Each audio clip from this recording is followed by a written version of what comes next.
Sorry, I had forgotten to turn that on. Sorry. So we're here responding to Masumi's attunement this evening. The other image, Masumi, was the idea of a liquid that kind of comes up, and imagined it's like I were a plant, and this, so thirsty, and the water just rising up was a beautiful sense of satisfaction. So what came up for me was the word privacy.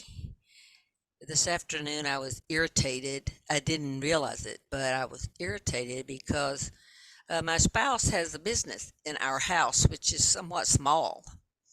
And so there are always noises everywhere. And I've always, well, I've never really, it's what it is. We choose it to save money, and we've made quite a bit of money that way. So I don't have to work. But the word that came up was privacy.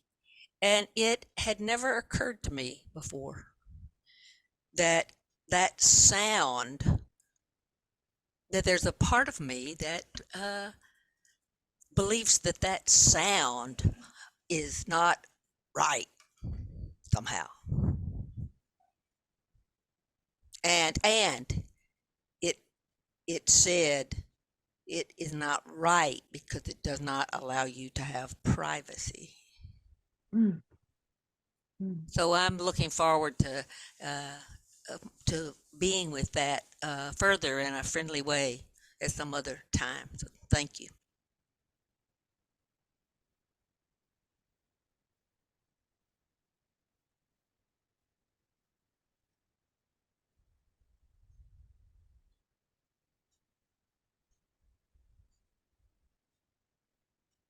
Masumi, I was very appreciative that you volunteered to do an attunement because I was feeling anxious coming into today's session and a little fearful, and I still am.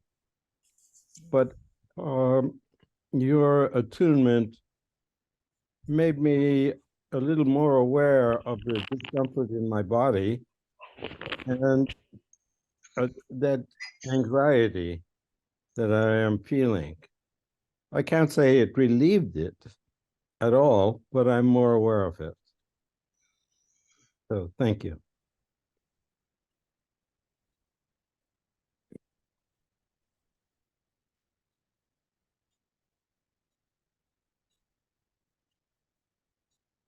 Thank you, Masumi. Walking in the park bring me joy. I remember that now. I go to a park every Monday, and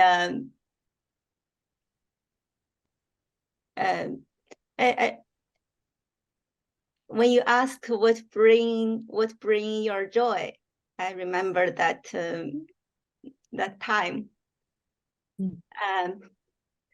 There's no real winter here. The flowers are still blooming. I feel it is snowing in my hometown, but in the place I'm living in now, there's no winter. It's like magic. Uh-huh. And thank you. Thank you.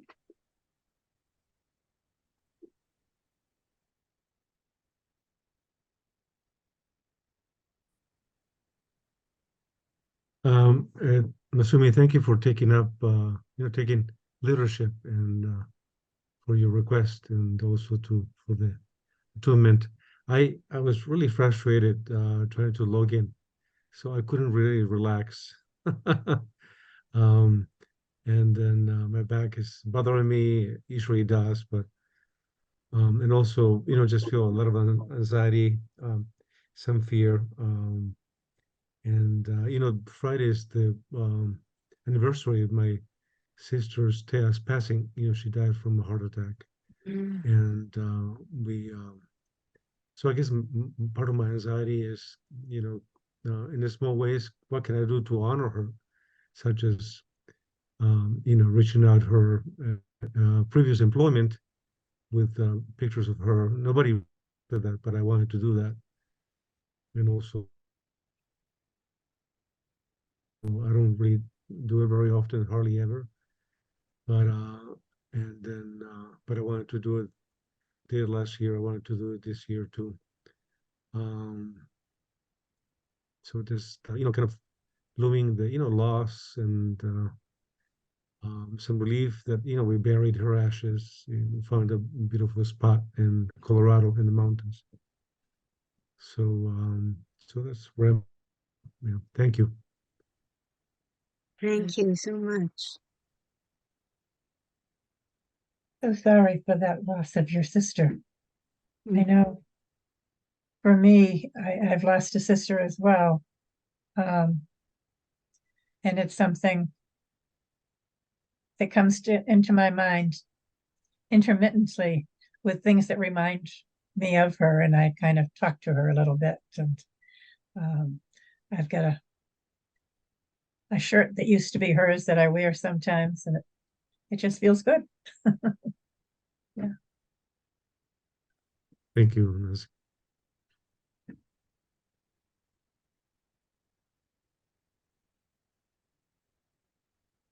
I am reminded that today's the day of my mom's passing in 2015.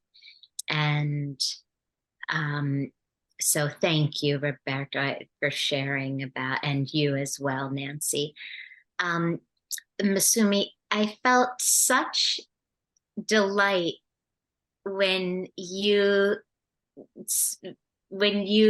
offered to give an attunement, and when you then went on to suggest a way to move into the meeting.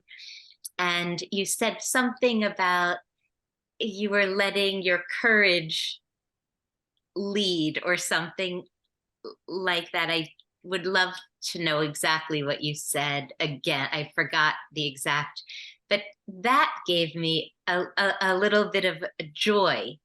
And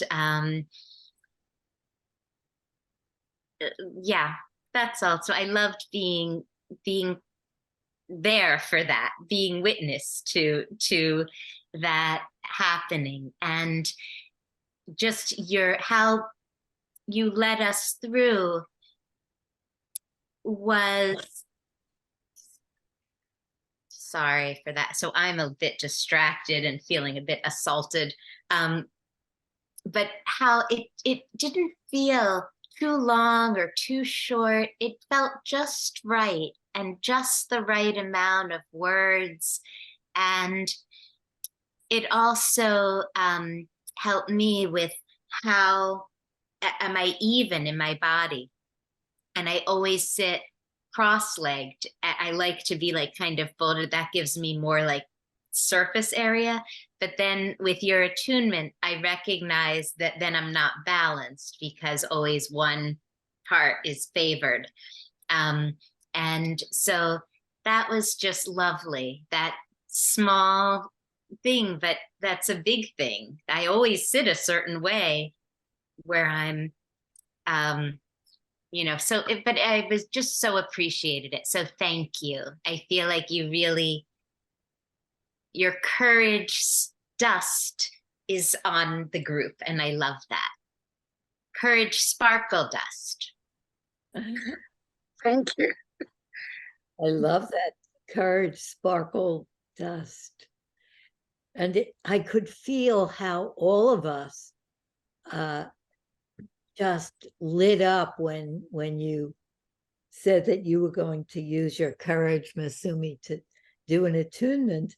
And then you said, and I'm not a leader, but I'm going to suggest how we start the group. And I thought, wow, she's really leading us here, but not being a leader. And we were also willing to follow you, Masumi. We trusted you. We wanted to follow you. And it felt very good for me to have you be a strong leader. And I was just sitting here with my hot tea, and that felt really nice. Thank you.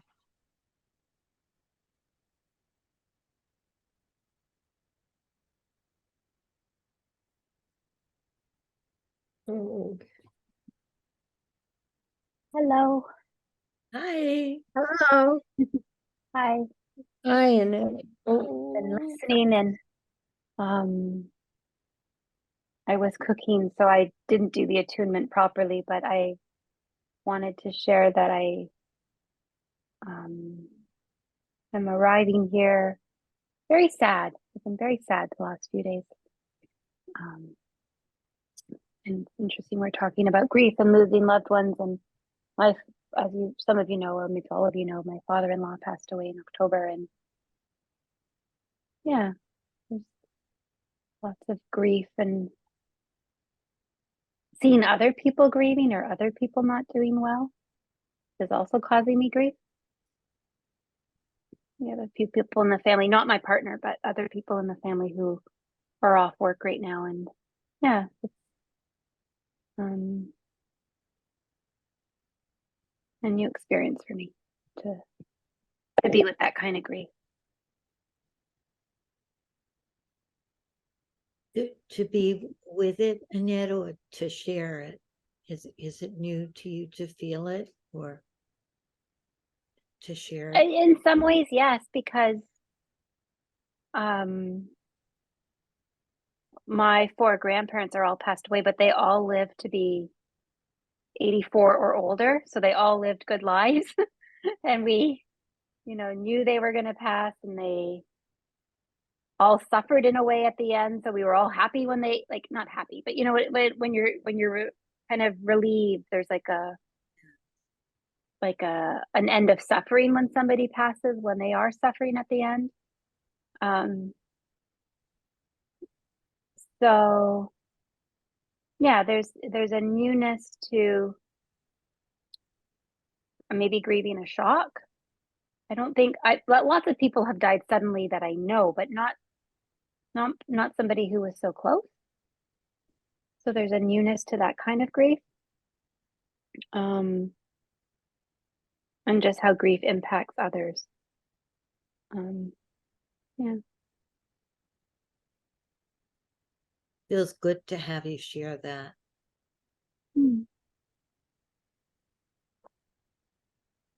Yeah. And some of it's also what I've shared before, like climate grief, and also conflict grief. Like it feels like there's a whole soup of what's that term, of polycrisis, right? There's just so much going on right now. It feels it feels like there's a lot happening. Thank you. That's something of a terror. What was that, Nancy? Oh, just that is something of a terror, the environment. and Oh, what's yeah, going- Yeah. yeah.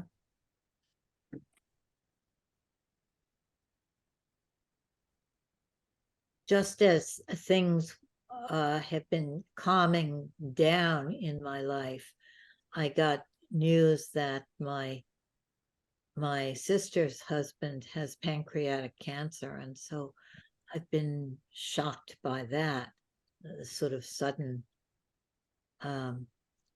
news, and trying to give my sister support, and she's having a very hard time with him, with his anxiety, and that's sort of a background grief that's always there now. Well, it's only been a couple of weeks, but then there's joy and excitement at the same time, and it feels strange to have this sort of dread kind of grief of, oh, this is going to be a hard period. And at the same time, having these wonderful new births and things to be celebrating.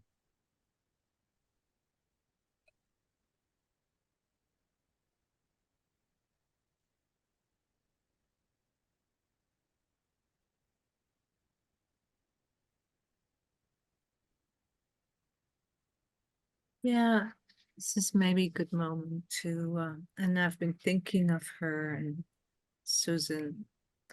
You know, we're Oh, going yes. to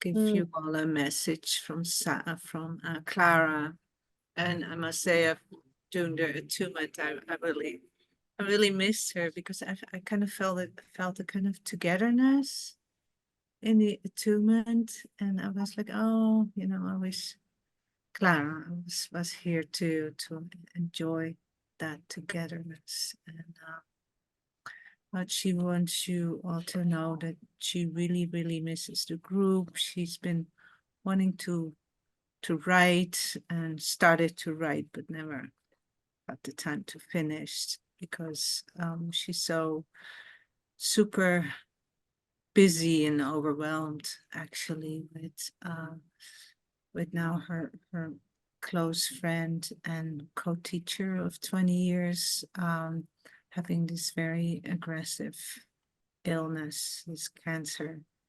And Clara is very close to her and a big support to her. So she has a lot of, she has to, you know, do her work, her friend's work with teaching. She has to keep that going, and she's supporting her friend in her, you know, in her illness. Like every couple of days, there's emergency, and so it's really hard for her.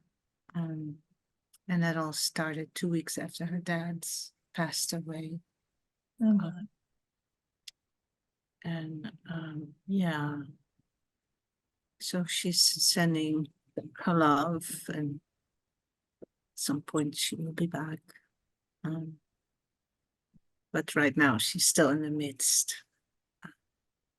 So yeah, do you have more, Susan, to say? No, the three of us met at a restaurant, Oh yeah, coffee tea place, and it was a wonderful being together for maybe an hour and a little more. I think we all felt much closer, and we learned a little about what Clara's life is like now, what she's feeling. And made her very real, kind of brought her back to me. And didn't you feel something of the sort, Yoga? yeah, definitely. Yeah, and she wrote us that was so healing for her to be with us all. And you were in the background, the whole group we felt was there in some way in us. It was very lovely.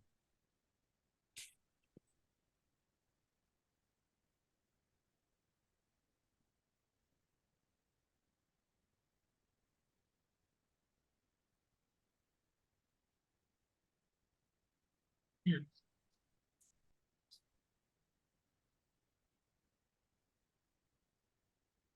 I'm wondering, Isabel, whether this is what you meant by wanting a bit of a check-in of how we're feeling, what we're bringing to the group today, or whether you were thinking of something else. So two things, this is just what was needed. There's an authenticity that I am experiencing, a sharing without, for myself, an element of sharing without wanting to impress and just wanting to be here. And what I noticed is how much grief this whole group of people it's carrying, and that I didn't know. And so the answer is, this is exactly just what I needed. Thank you.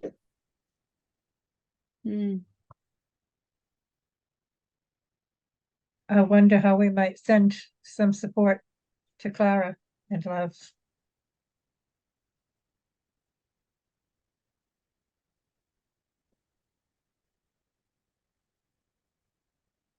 I think we actually talked about something like that. I mean, how we could.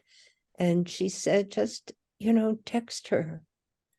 So I Oh. think anyone who, when it comes to you, do that without any pressure.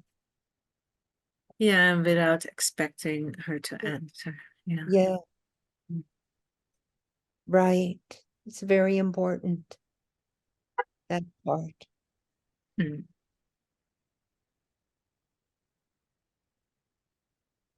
Yeah. Good question, Nancy. Good More of a- response, Susan. What's that, Nancy? Oh, I just said a wonderful response from Susan. Yes, Yeah. yes. That the part about, no expectation. Mhm. When I was a kid, I always had to write thank yous after Christmas to every relative who sent something. I hated it so much. And that's what I thought of when you said, when I guess Yoga said no expectations. And we talked about that yesterday. I think Clara's felt kind of bad that she hasn't written, and to be freed of having to, that's a gift.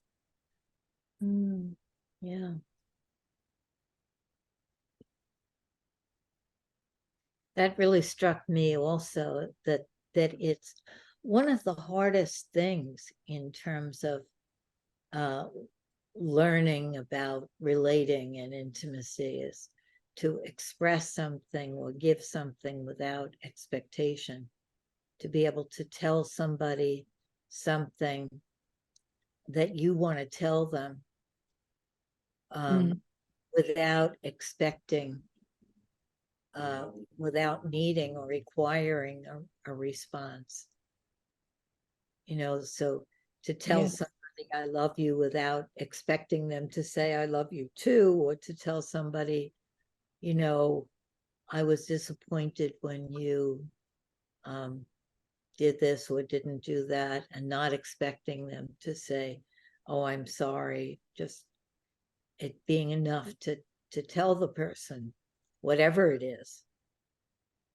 Lynn, you're saying pretty much, I'm surprised, it's almost word for word, something I heard you say a few weeks back, Roberto, about it was right after the Susan did the beautiful overview of the article on pouring out, and you spoke about some personal growth where you had come to understand sometimes you just have to say this without an expectation about what any response is going to be. I was really touched by that. Is that something you would want to say more about, or elaborate on it all, or is it kind of just a past thing now in terms of life in it?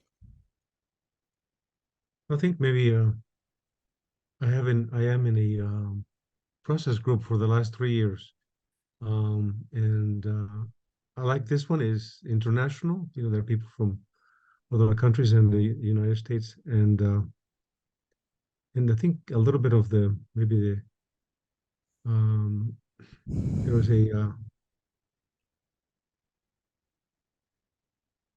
sometimes it seems to be that we can express ourselves without having a response, or if somebody else is going to say something, it's up to them. But I don't know, the most important thing is to, at least what I'm learning for me, is to be able to express, to put it out there, because I tend to hold things inside.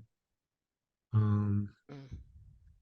and so this setting, I think, is kind of more perfect, I think, because it's, I don't know, I equate it as being more therapeutic. Um, so, but it's very difficult. I find it to be sometimes that, um, like, you have to think about, oh, I want to say, if I want to put something, I want to express something, I want to say something, like I make sure that you don't expect something back, you know what I mean? Because you don't know what's going to come back, or nothing, and it doesn't mean anything. It means just, you're not in anybody's head. So, Mhm. um, so it's kind of letting go of the expectation, but um, almost I feel like I have to let go before I would say something, because then then I'm feel more freeing. There's freedom to it, rather than being caught up on, oh, why I didn't hear this, or I didn't hear that, I wanted this. Mm. Um, but it's hard. For me, but I think sometimes it's better to say something. Just But I didn't get that last part. sometimes Sometimes it's better. better for me to say something, to express it, Mhm. just to release, kind of to let that energy out there, out in Yeah. the open, you know. Well, that gets really to what you guys talked about last week. In part, it was just really beautiful watching the video, and hearing you talk in different ways about not feeling like you could say something.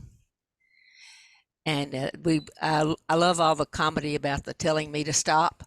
That's really beautiful. I'm happy that it came up. I'm happy that we're able to have that, because that's kind of what I heard last week was you guys were kind of resonating with, the small one in me who has no way to speak. A discontent or a fear or a burden or a terror, just doesn't have a way to say any words. And yet, this is what you said it beautifully, Isabel. We're here last week to practice finding a way to find some words. And you said, Roberto, Lynn, you suggested something we could do in a focusing way to him. That Jean said, say a little and then say back, what could you say that back? Or what are you hearing me say?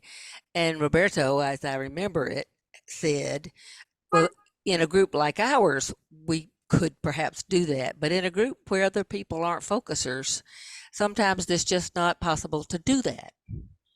And that reminded me of something you said last week, Yoka, about do I have to do it in a focusing way? Mhm. And Isabel, you guys had a little exchange about that. And am I silenced completely if I can't do it in a focusing way? It was just so rich. And what I heard, it was just what I heard Susan saying when she introduced the pouring out article a while back was, it's a practice. It's something, and Isabel, you said cultivate. It's something we're practicing, figuring out how to do so that we can do it somewhere else. And sometimes you just have to pour it out. And so that's what happened to me after several invitations. To Nancy invited me to speak about my pain. Lynn invited me to try to go a little deeper. And then the pouring out article with Susan's open invitation. Sometimes we just have to do it and let's see what would happen. So I really don't feel in any way badly. And to the degree that it makes any of you guys uncomfortable, I would just love it if something would would happen, and I think it probably will in time to let that go forward. So I just want to recognize the kind of the elephant in the room about that. Can you say it? You mean about pouring out? Then if a bad rap or Well, you said, you said at the beginning of your introduction, thanks for asking for clarification, uh, that uh, that pouring out can have good things about it because it moves us ahead somehow.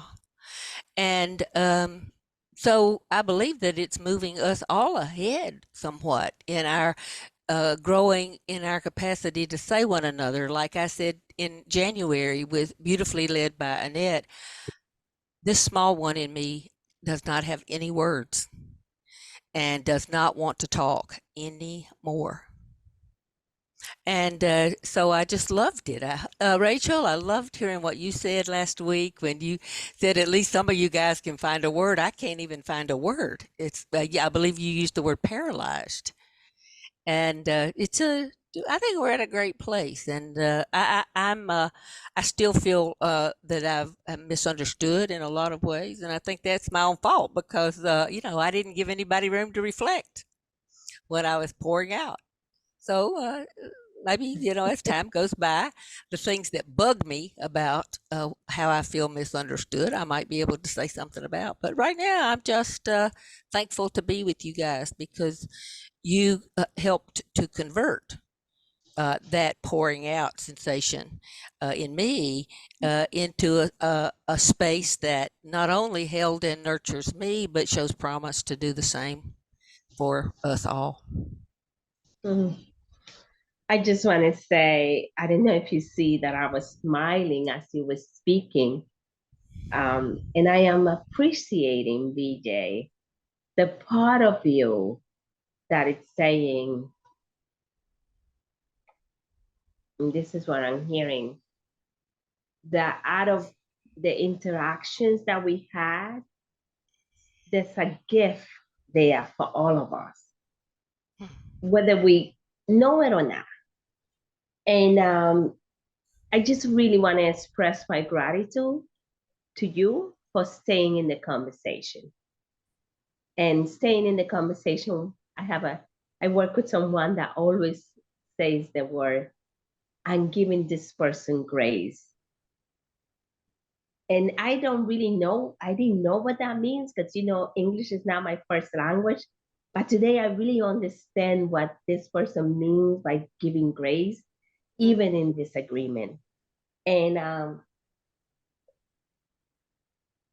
the part that is touching me is your ability to reflect back what we share. And we saying last week, whenever the last time was, what we all share. And I think that for me, the most important piece around what we share was that part that came out around being able to say stop, pause, not just here, but anywhere else. Like for me, being able to transfer that to someplace else, to take it outside of these little tiles, to test drive it live. Can I do that? Can I do that in a way that is with dignity for myself and for the other? And I test drove that today in a meeting. And I want to say I am very grateful for this space because just staying here helps me build my muscle, right? So when I in that space, in that other space, I can find that voice that says stop, pause, and still be able, which is the piece that is beautiful to me, be able to hear the other person without condemning them. That's what I think for me has come from all of this conversation, that I can take that out of here and transplant it to other setting and still remember that I can pour out, but I can also fit in That is not either or, that is both and. So thank you so much, BJ.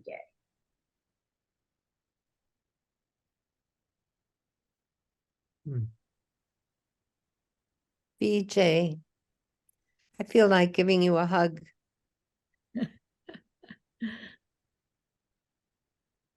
I think you have something really strong in you and something flexible that I guess I hadn't seen that till now. So, like that.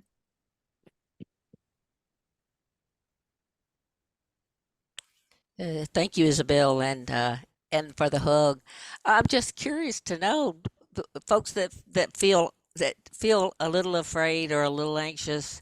Does that help at all, or is the little bit afraid or a little bit anxious not really even related to my being here or not?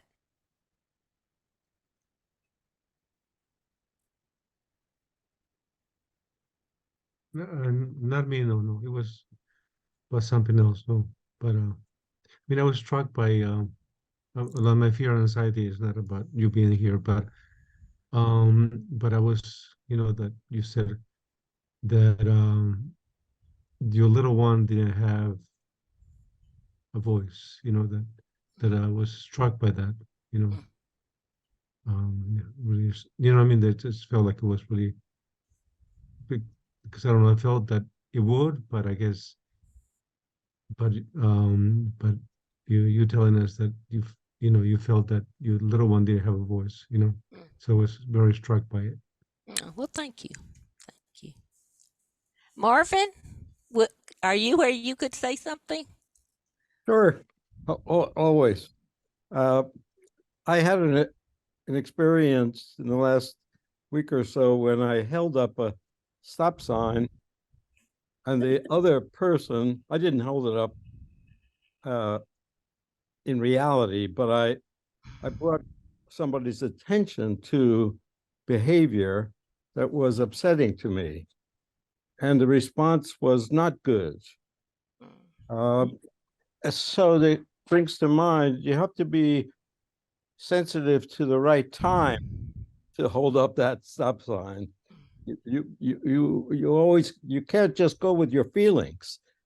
It requires a little bit of rational thought about when to do that. And I didn't give that extra thought to it. I was just going on my felt sense, own felt sense. Lynn, what would Jenlin say about that? Well, Jenlin would say that stop might mean something different to you than to the other person. And in the team meeting, this isn't what Jenlin said, but we were talking about how there's different kinds of stop. There's a stop, and there's stop, take a breath, I want to see what you're saying. That and then the person needs to have felt that they've gotten enough out so that they can do that, not that they're being cut off and that you don't want to hear. I think that we all have an implicit kind of agreement that we want our authentic selves here, that to be leaders, we need all of ourselves, including the little ones, including the ones that don't have a voice. And we've heard BJ's protect the one that is protecting the little one that doesn't have a voice. But we don't want to stop people from being the little one, because that little one needs to be part of it. Maybe we want to contain some of the little ones expression when it's hurtful to someone, or when we can't hear, when there's just pouring out and we can't really get the content because it's a venting. But the stop has to also be an invitation, and Yoka came up with a wonderful term. You want to say your term? Okay. I came up with stop and yeah, because there's there's stop, but often stop is not just meant like just stop everything, but like there will something follows the stop, or it's maybe almost a forward movement, like stop, or it could be pause or stop, and then there's space for something new or something else, or stop, like switch gears a bit, or try something else or something. Yeah, stop and. So Marvin, can you make an and sign as well? Like stop. Like stop and look around. You don't want to Yes. drop that little one away, back into, a cave or something. I feel that somehow I'm very passionate about that, I think. Yes, I am too, that so many people have heard, stop being a baby, stop being irrational, Yeah. grow up. Mhm. And a real grown-up is a grown-up that includes all of the parts of oneself. I didn't do the stop in that way at all. That is, I didn't tell the other person to stop the behavior. I told them that I was upset by the behavior. And I left it to them, or that person, to decide what to do with it. But I was talking about myself and not really them.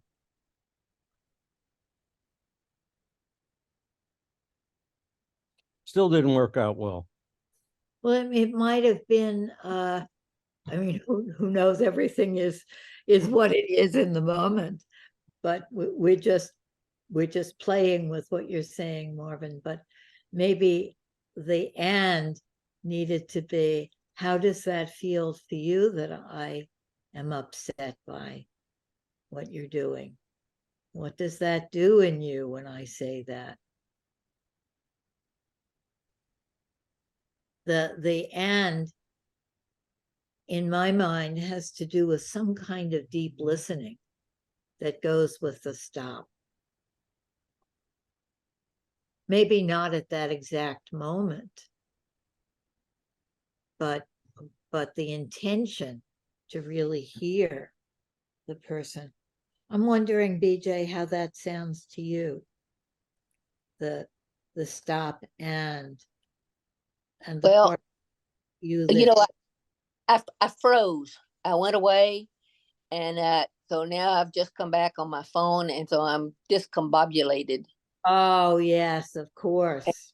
Yeah, so I can't really speak right now. Yeah. But, yeah. Right. Yes, you'll come back to that. I know, because you watch the videos and you are amazed, BJ, at how you remember things and put things together and study them. It's really amazing and quite wonderful. Marvin, was this to somebody that you knew? Yes. Oh, okay, so it wasn't a stranger. Oh. No, I think the environment, the person, all of those things make a big difference. I think my timing was wrong. That is, the person wasn't ready to look at that issue.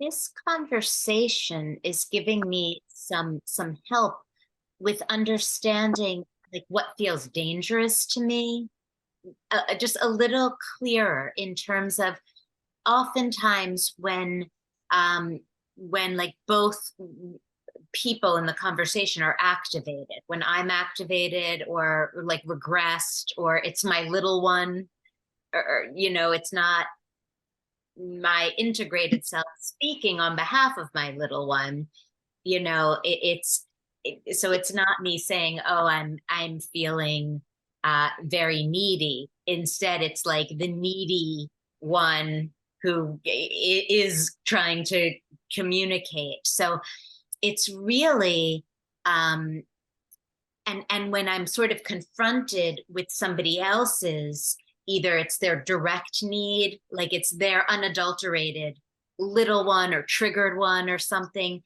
I think that's also can feel really dangerous.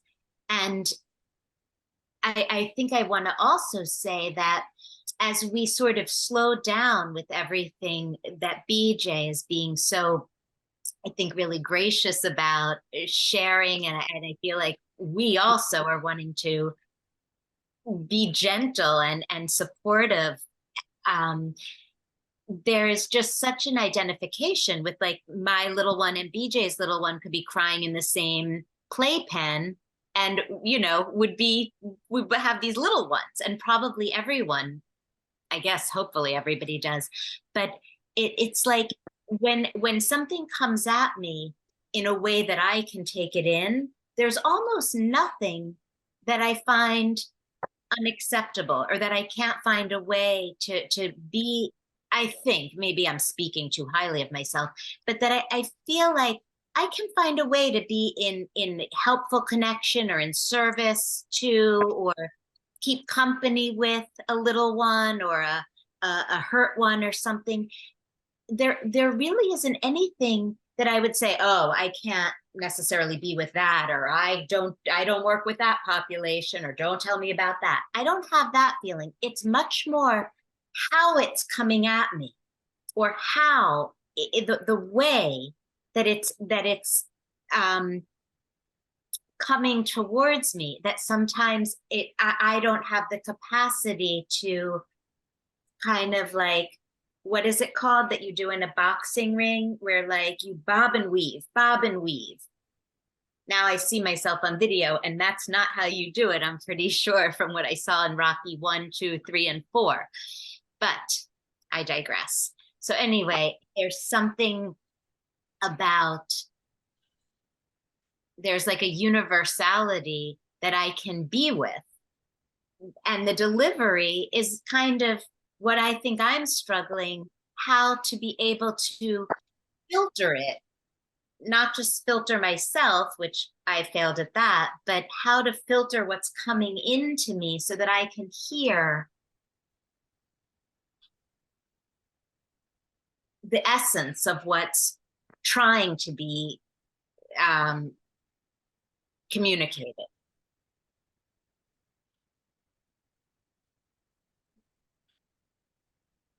And I have to feel safe in order to do that. And grounded.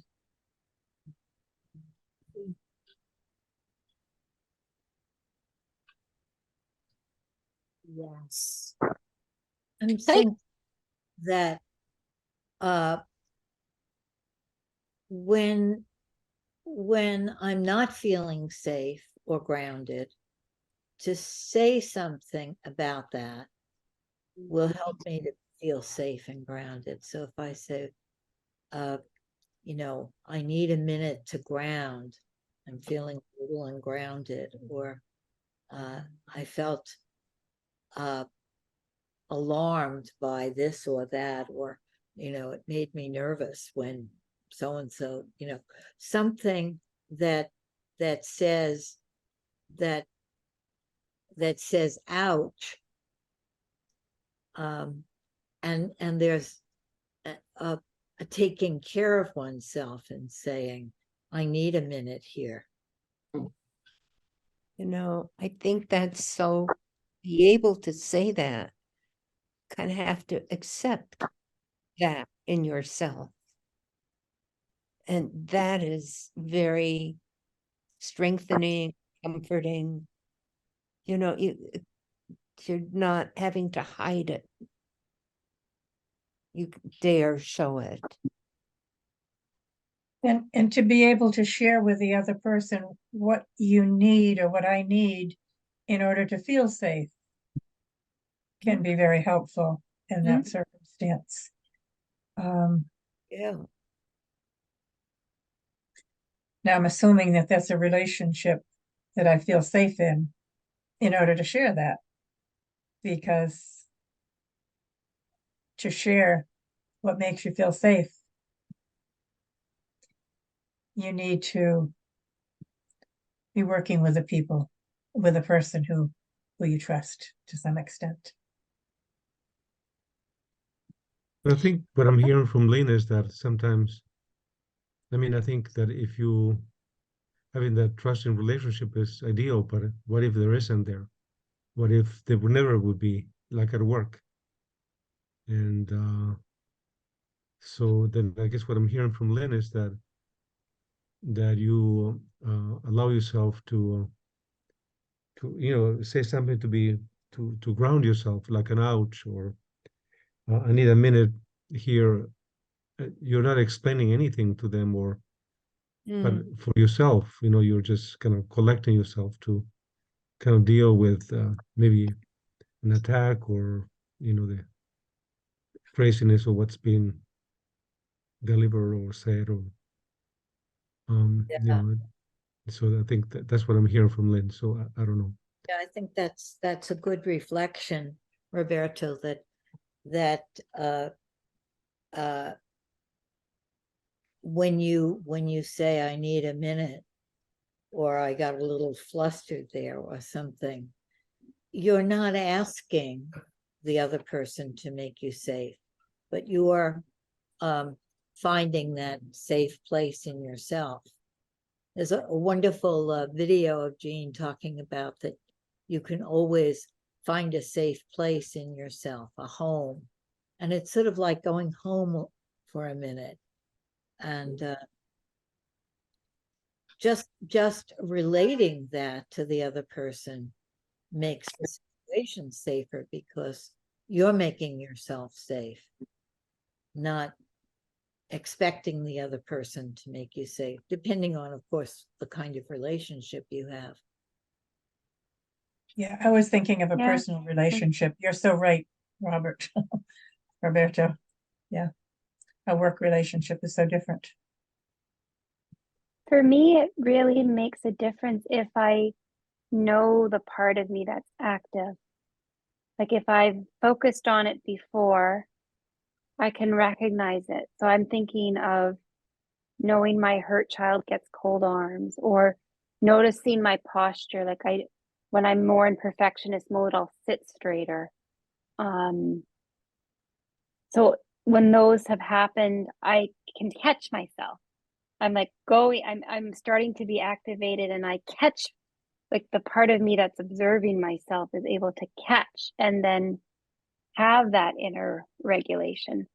But that other times when it's a new experience, like I had this a few weeks ago, I was confused. I was, I wasn't expecting a response that I got from someone, and I was surprised by it. And I couldn't catch myself. I got triggered because I wasn't, I just, like, I didn't know the pattern, and I wasn't able to catch myself before I was too far gone. Yeah.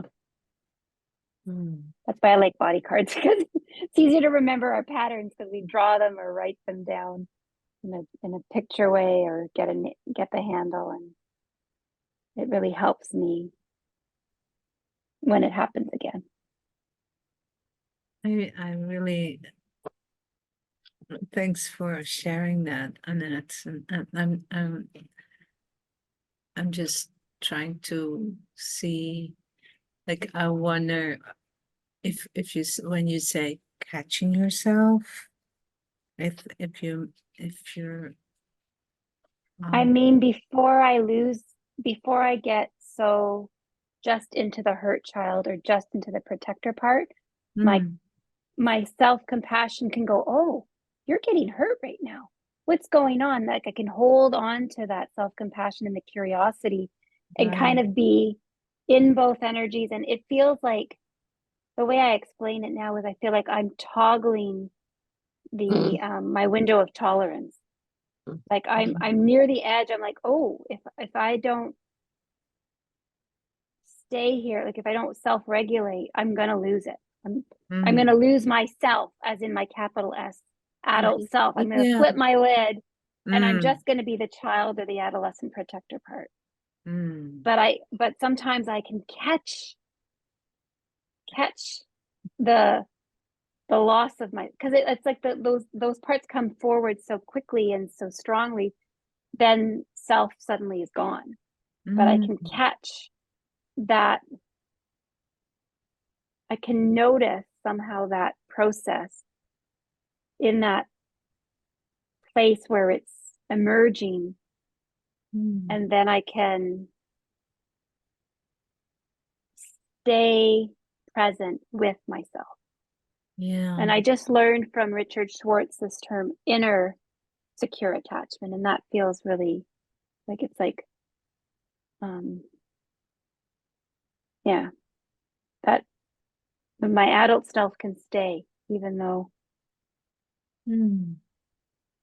Well, it would have been triggering in the past. So. I'm so impressed that you were able to do that and able to explain it as you did in such a personal way.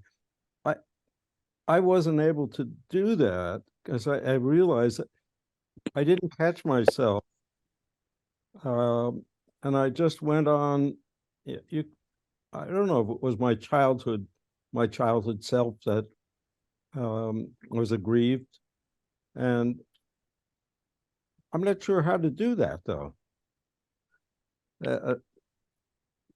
That is, when you yourself are hurting, and you're aware that something is off. How do you think through that? Bring your mind to it to be able to say, "Oh, that's strange. Now, what am I doing here? That's that I shouldn't be doing." Now that I don't want to get myself in any more danger than I'm already in.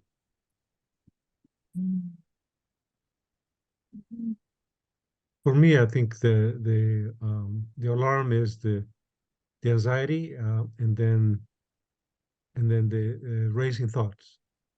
So then I know that I'm not centered, or like something is being triggered on me. It took me a long time to learn that, years.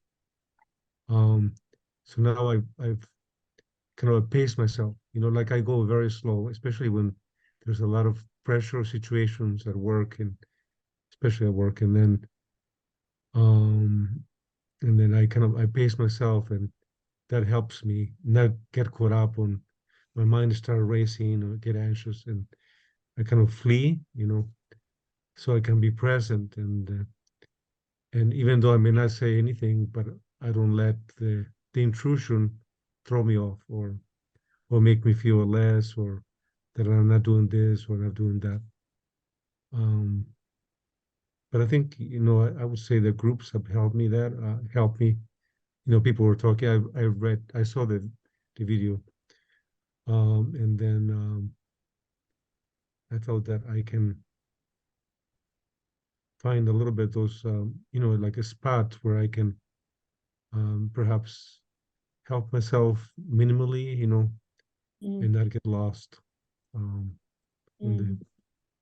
on whatever is being happening, the when I'm being pulled in 10,000 directions.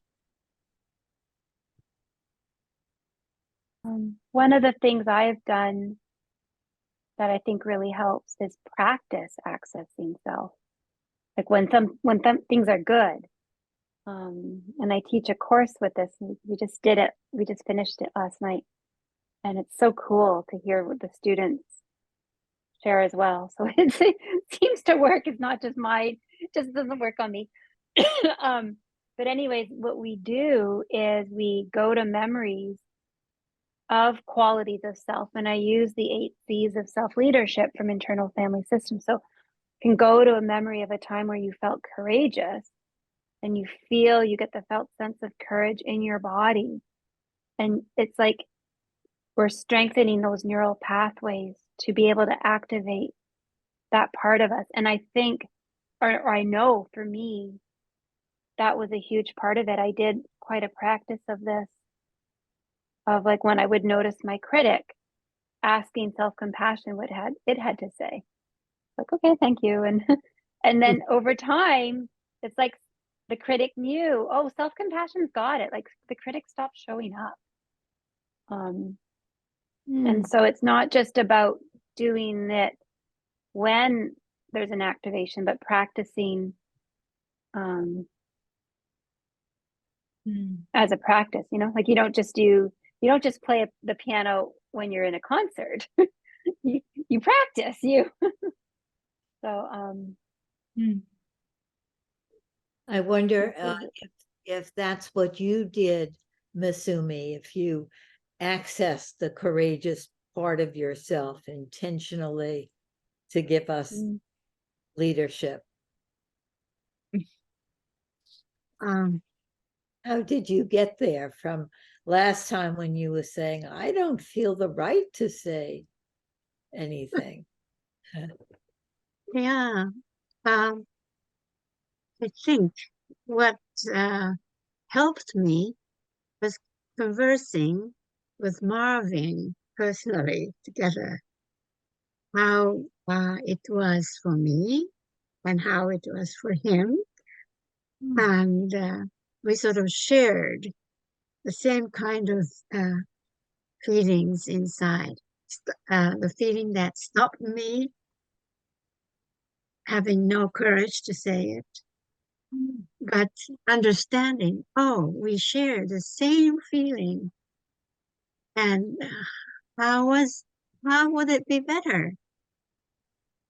And we just conversed. Marvin, I might start next time with my attunement. And he really encouraged me. And that helped me. And I needed practice. Of course, I needed what to say in the attunement. And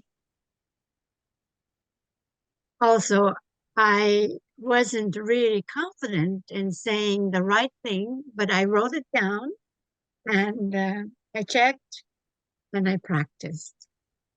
Very good.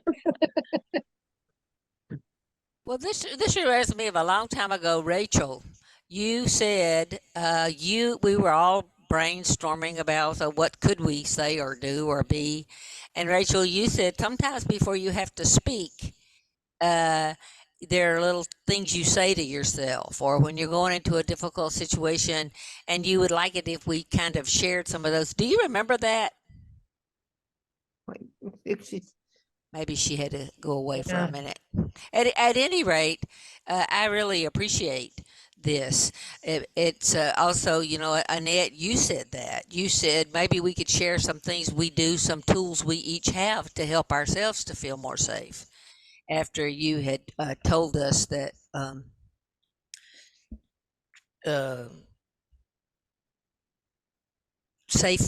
Mr. Genlin said about safety. So I really love this idea of, you know, if something works a little bit, it's a great thing to be able to share it.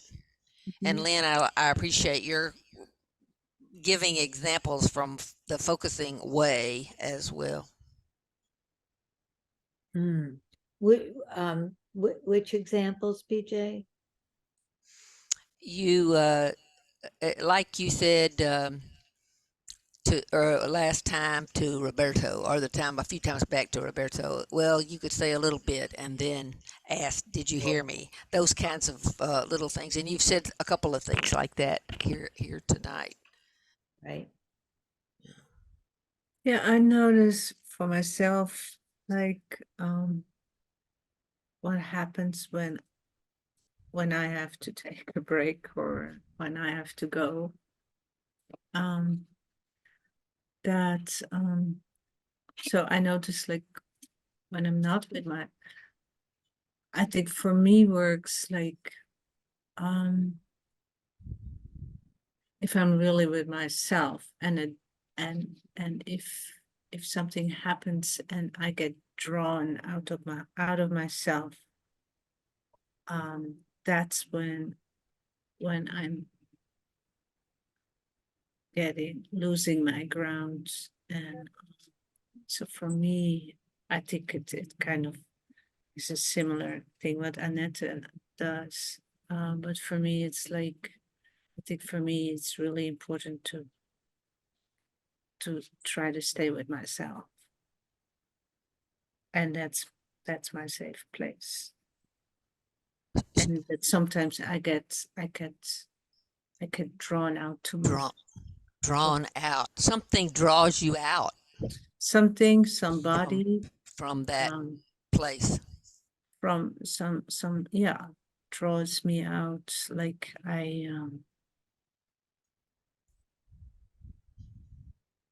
well, yeah, simply said, I lose myself.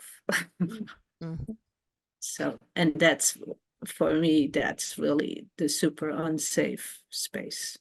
So yeah, that's how I say it. But I guess we all have also our different ways to say a similar thing. Sometimes I think of it as like a wormhole. It's a wormhole, like it's like a portal. Like the interaction is doing something that just like pulls, like you said, draw you out, right? Like pulls forward the part of you that matches that kind of situation. It's like Jenlin's stop process, right? It's like, oh, this is an interaction that's is like the one I had that hasn't been repaired. And so it's like that part gets pulled up. You know, I think I have had the experience of not staying with what feels like the worst, you know, and for me, it's been eating that I would go, especially something sweet. I mean, my whole life struggled with that. And, you know, it's as if I'm not sure what I'm afraid of, what the real fear is. But it seems something like so awful, like being in outer space forever, alone and conscious, you know. So I think I don't let myself get there by soothing myself in various ways. I mean, let myself get pretty far. But it used to feel like there was no way to get back, or that I didn't have a place, you know, to start with.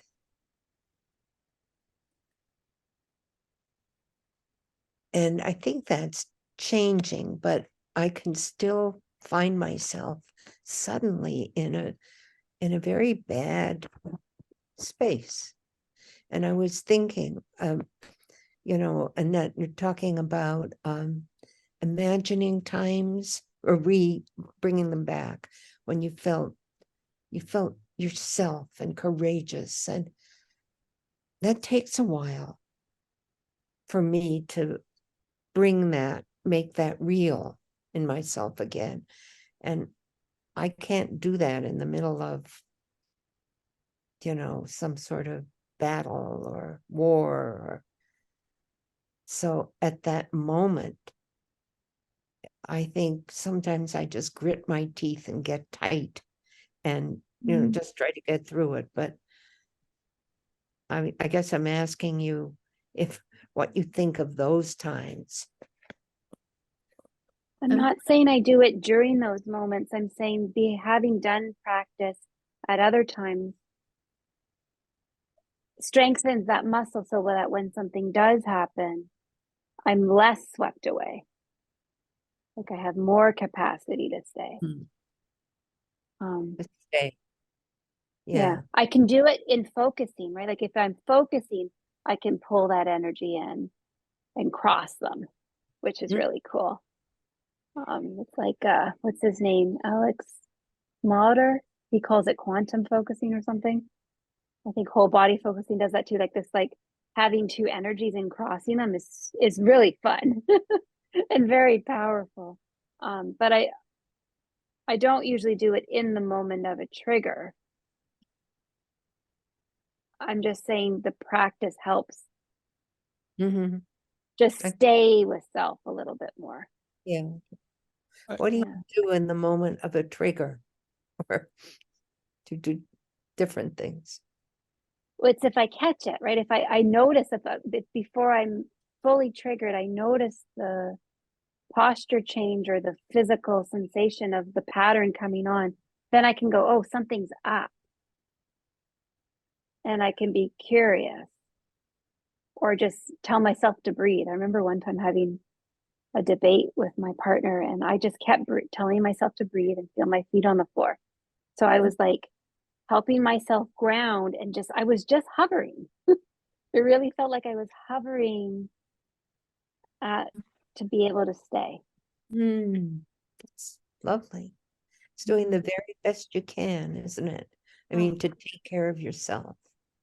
Yeah. I love this. I got a little distracted because it seemed that we were going off into the world of ideas and not talking about ourselves with specific examples, like the one, Annette, you just gave with your partner. But and this goes to the point that Isabel made right at the beginning, that is, I feel I connect with people much better when there's a little bit of specificity given to the situations that we're talking about. When they're spoken about completely in the world of ideas, then I space out a little bit. That's really, I would appreciate it if we could be a little bit more specific and trust one another. It's like we don't quite trust one another to share the specifics of some situation. Marvin, did you feel that about what I was saying? I just said that, yes. Oh, I didn't take it. It was so unspecific. You were not so specific, I Mark. wasn't sure. I'd like to know. Can you be more specific?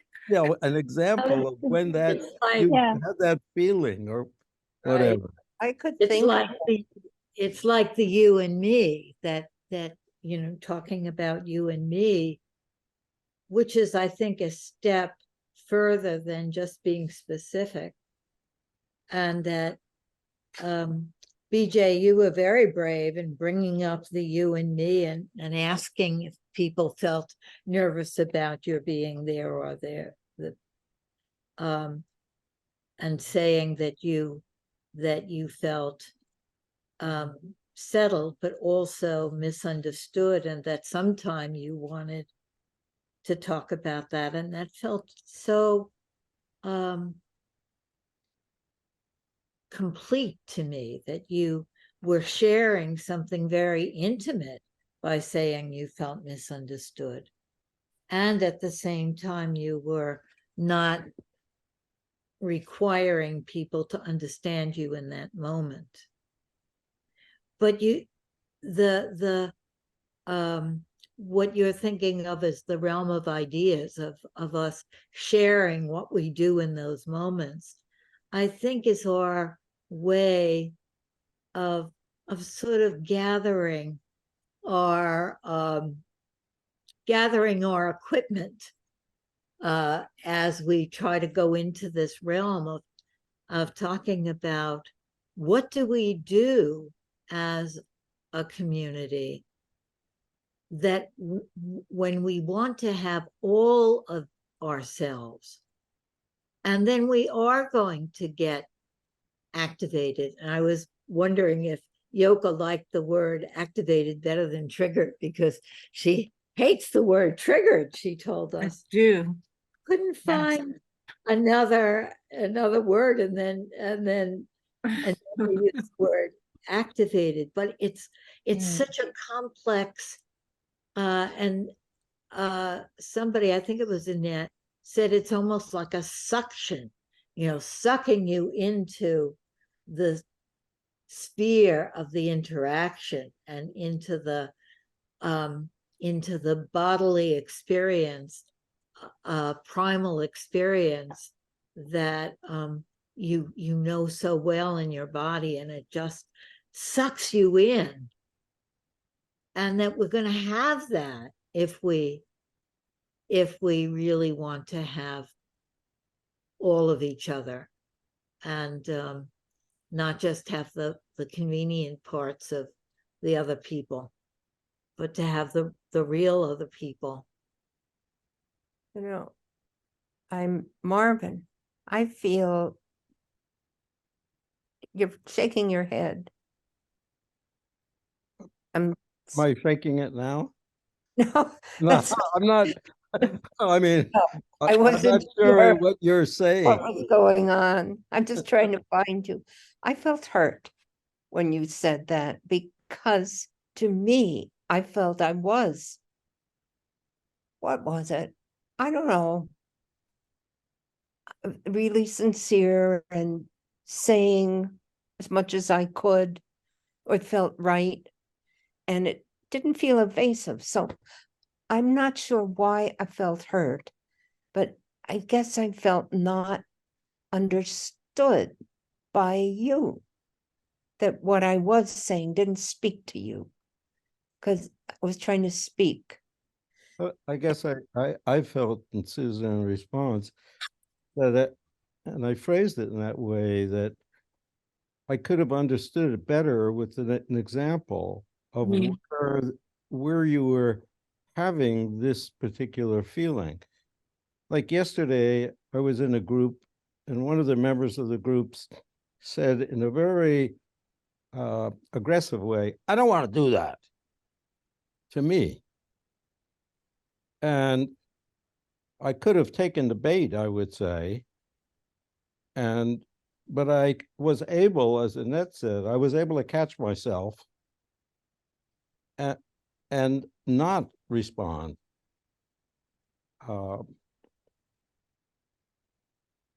I guess that kind of example, a real example in our lives, would be good, so that we understand where, our situation's a little better, each of us. Again, it's back to Isabel's point. I want to get to know everyone. And how can I can only get to know people. I can get to know you through your ideas, but I can get to know you better with specifics in your life. Maybe this is different ways of experiencing and perceiving. I did not feel I was talking ideas, but experience to me. But I do hear you, and I want you to know me, and I want to know you better even than I do. So Me It too. feels like in thinking at the edge, there are the instances, and then there are the patterns that you pull out. And I think what Marvin is saying, he wants the instance. And I think, Susan, what you were sharing was a pattern that for you relates to many instances. yes.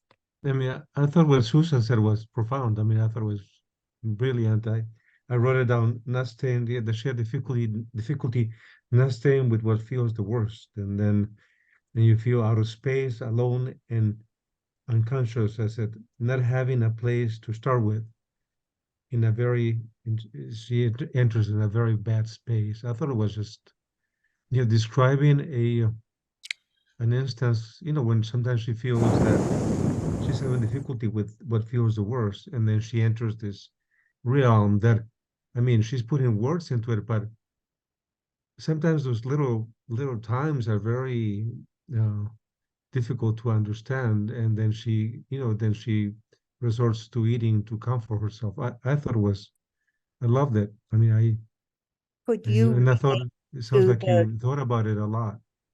Oh, I'm sorry, Susan. I'm sorry, too. I mean, I'm wondering if you could, those words struck you, that you could relate to them.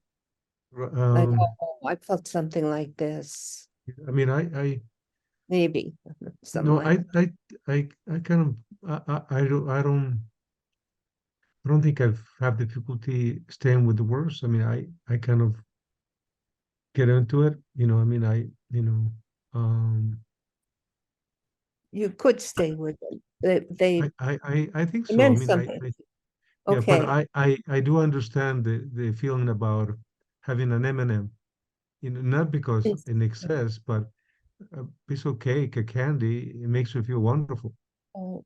And then, so but not that I feel like I don't overdo it, um, but I feel, but I kind of, when you said that, it was like, oh, she's really thought it through. She's really come to, I mean, I feel like, oh, she's using focusing to come to this place of understanding of this process of you, Susan.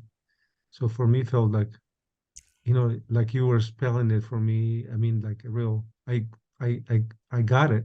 I felt like I got it. So I didn't feel that it was coming from the head, Marvin, Mhm. but I can understand I mean, I understand your premise, Marvin. Right? And Maybe we each have different modalities and different ways of being touched and taking in. Yeah, that's Marvin good. takes in through instances, and I liked your distinction. And Annette. and Susan is describing an experience using very felt sense language, and that isn't as compelling for you, Marvin. That isn't the way that you would. But I think that our project of having real conversation across difference is the commitment to broaden our receptors. And if we're visual, to develop more kinesthetic, whatever it is, that we broaden our ways of receiving other people and not thinking that our way is the best way or the only way or something like that. I don't I'd think like it's the best or a question of that. I think it's something in the way our brains are wired, but that we have to stretch ourselves to go against the natural Yes, wiring. yes, right. What were you going to say, BJ? I just wanted to add my perception, and this is to your point, Marvin. Um, I Number one, what I heard from Susan was probably one of the most intimate things she would ever share with anybody is that eating issue, because I have it too, and it's a big secret. At the same time, I got lost when at some point, because I kept trying to go back. You captured it beautifully, Roberto. I got lost. And it didn't occur to me that I got lost because I was hearing an abstraction, but I knew I was lost. And at this moment, I can't even say where it was. or what the You move words. your microphone back up, BJ. Oh, It's yeah. thank you. Sorry, I can't even go back to the words where I was lost. So my question is now, Marvin, can you remember? No, I can't either. I got lost. Yeah. Exactly what I was thinking. Yeah. So it's not so much for me that she was speaking in there's a kind of a little distinction for me. When someone offers what I call platitudes, that there's a part of me that is very quick to say, get in the goddamn room. Let's stay in the room here. Don't go over here to that. Don't. I could have said to Annette, don't start telling me about a class you taught. Tell me about you. But Annette, you were just simply, she was answering you, Marvin, because you said how.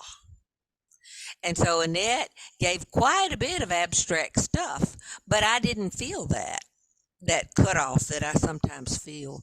So it's not that you shouldn't ever talk about something abstract.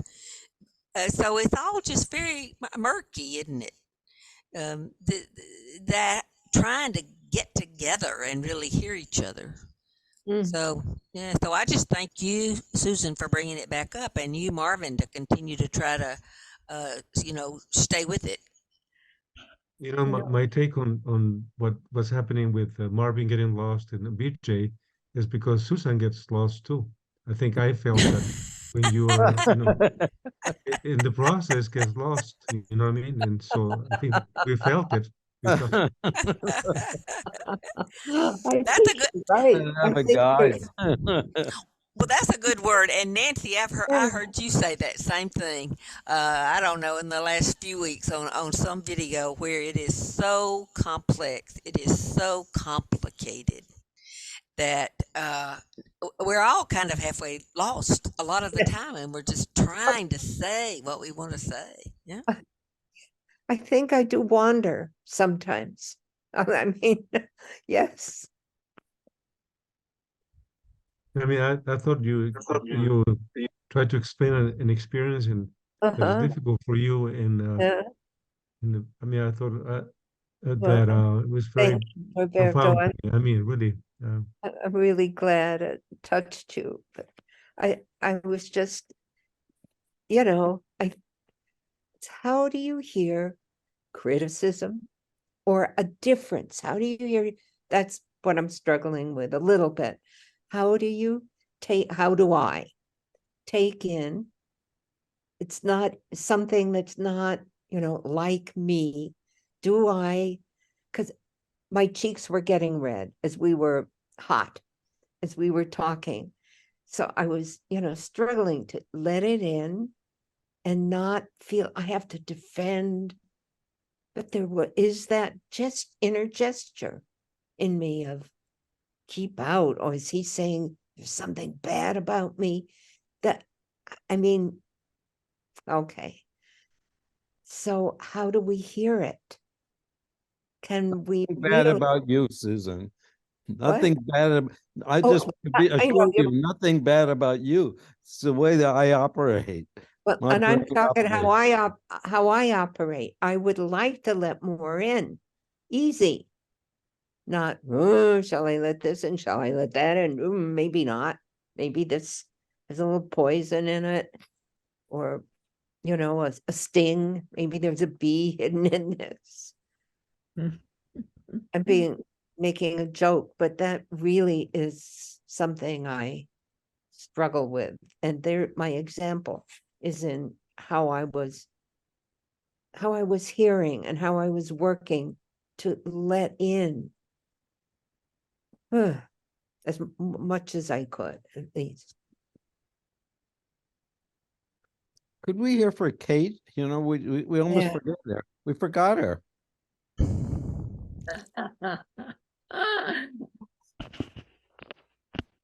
I don't think we ever forget Kate. No, I see her smiling a lot.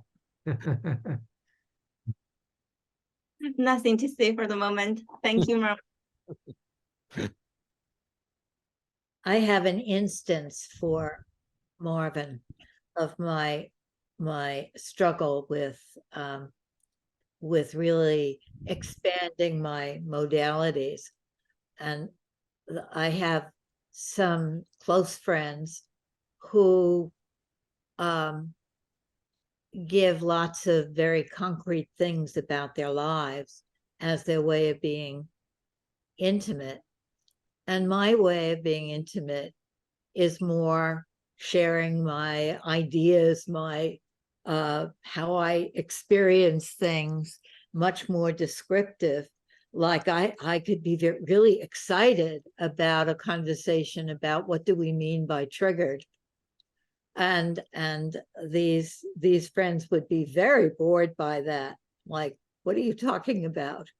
I always feel so hurt because I feel like I'm not understood and I'm coming from a different planet. But I say to them, this is my way of thinking and feeling and talking. But I don't say to them, and I was imagining saying to them, and next time, when this happens, I will. I want you to stretch to feel what I'm saying. Don't just tell me it's too abstract.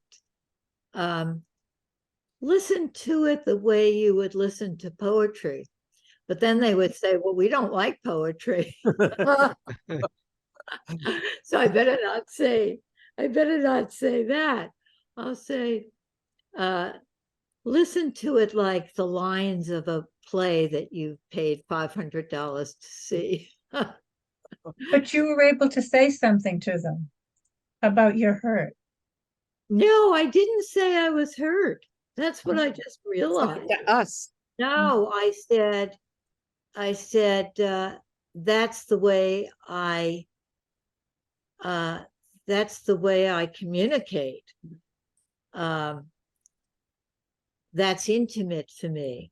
I didn't say the you and me part, which would have gotten their attention immediately if I had said, I feel hurt that you are dismissing what I said because it's too abstract. They would have listened so carefully because they love me. These are friends that I've had forever that love me. And I love them, and where our ways are different. Why didn't you say that to them? Because that's not your way. Well, because I didn't have the courage. I'm going to learn from Masumi. Next time I'm going to say that. Masumi gave me courage too. Yes, it didn't occur to me in that moment. And I didn't even know it until afterwards. Lynn, thank you. Thank you for that, giving us an example. But Nancy, I felt like you were trying to start a direction or something when you asked her that question. Well, I'm not sure. This might be too big, but what you were saying about your friends and them not understanding how you were saying it.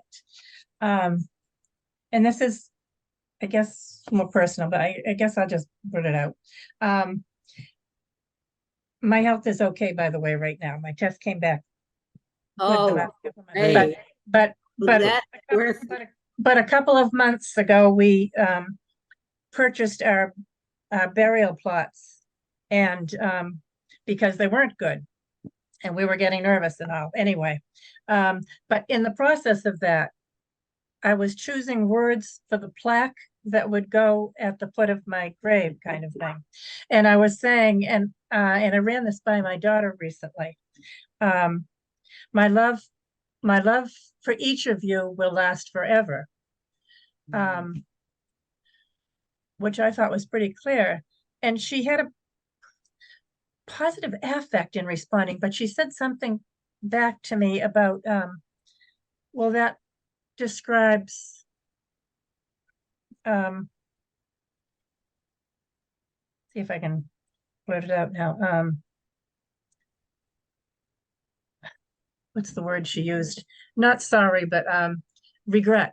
Regret and love, and she said a couple of other things, but my focus stopped on the regret because it was like, no, that's not what I'm saying at all. yeah, I do have some regret and wish that I had done things differently at times. But this was just my love, and so I haven't said anything to her. I haven't had the courage to say anything to her, Uh-huh. and I'm not sure if I will or if I should. But that's what you were talking about with friends. Yes, yes, yes, absolutely. And this is with a loving and loved daughter. Yeah. Yeah. What would be in the way of saying I didn't mean regret and I wanted to go back to that if you said that to her?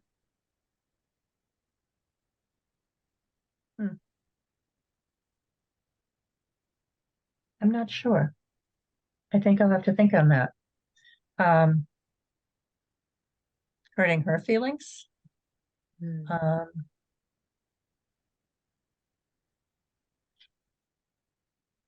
may have spent some more time.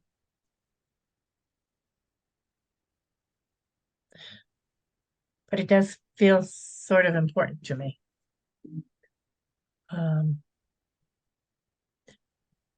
Yeah, I have told them, I've tried to give them opportunities to talk to me about any, things that troubled them.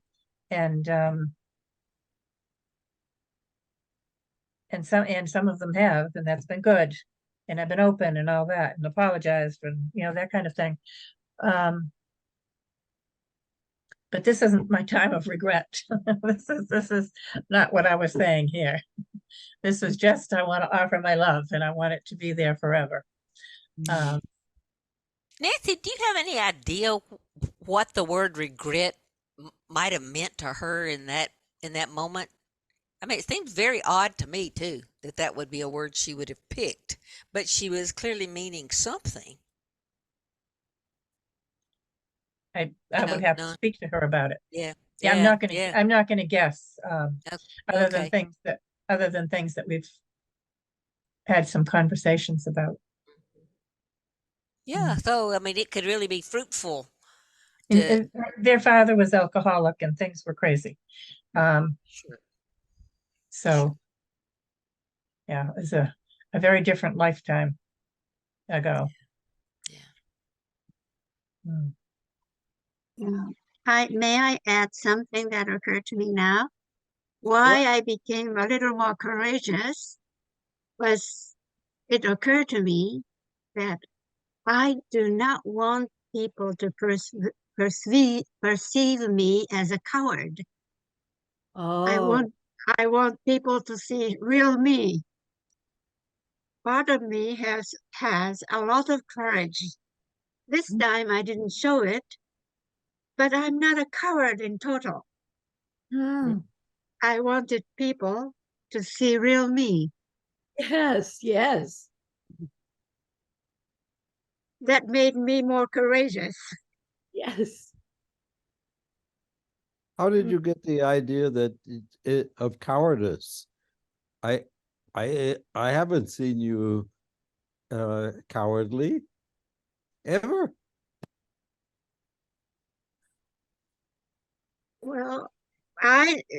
Well, actually, as you probably know, that I didn't speak up so much at the beginning when I joined this group.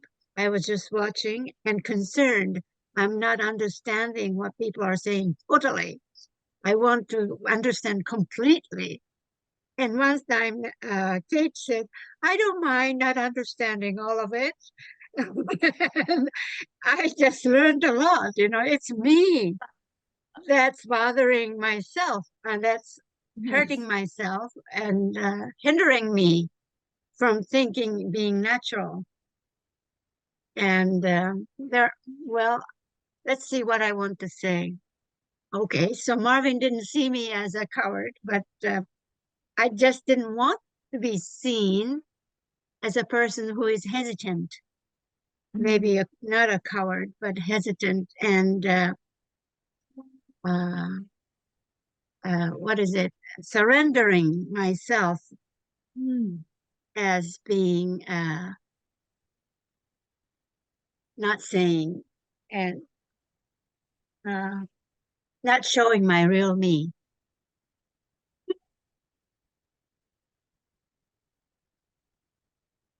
It was Would like you a like to- challenge for you. And you Pardon? met the challenge. It was like a challenge for you, and you met the challenge.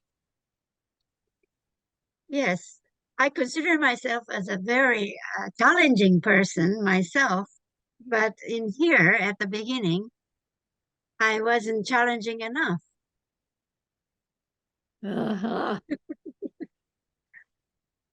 Do you want to Well, say, Kate, anything? Kate? What? Masumi, what you were Now, saying? what is your response to what I just said? I'm very happy to hear you say that.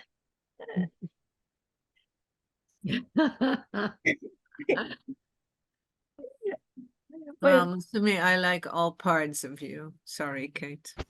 Go Eh, before eh, you. eh, eh, You eh, don't know all parts of me yet, Yoke. Oh, that's true. Oh, I'm curious. I think the church bell has rung, and some of us have spouses who are waiting hungry beyond Dinner. us. Yeah, dinner. Yeah, okay. Thanks so much, everybody. Bye. Thank you, everybody. Thank you. Great to See see you in everyone. 2 Bye. weeks. Bye. Bye-bye. Bye. In 2 weeks. Bye-bye. Bye, Kate. Bye-bye, everybody. Bye, Bye, Kate. Annette. Thank you. Thank you I thought all. you spoke more, Annette, Oh, after you said that you just you had your student persona. You came out much more. That was Hmm. lovely. It was Yeah, lovely it's really to nice. hear. Helped us all. Good Bye. night, everybody.